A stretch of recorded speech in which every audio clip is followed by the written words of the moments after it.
Pere! Minun lukemissuositus Suomen kirjantusklassikast on Tuve Janssonin Suveraamat, mille tõlkis eesti keelde Marja Aalue. Suveraamat räägib 6-aastasest Sofiast, tema isast ja vanaemast, kes elavad Soomelahe saarestikus.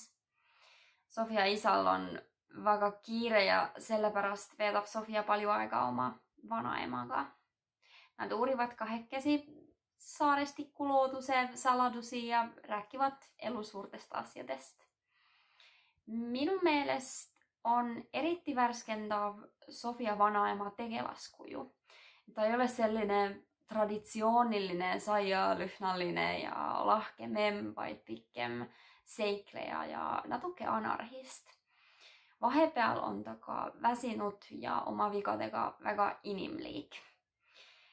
Kuigi Sofia ja vanaema kohtuvad palju ka teiste inimestega, räägib raamat suuremalt jaolt just saarestikust ja selle loodusest ja ilmastiku nähtustest. Pärast lugemist tundus mulle, et raamatu üks oluline sõnum on see, et inimene ei saa mõjutada kõike, mis on tema ümber, vaid peab ka ise muutuvate olukordadega kohanema.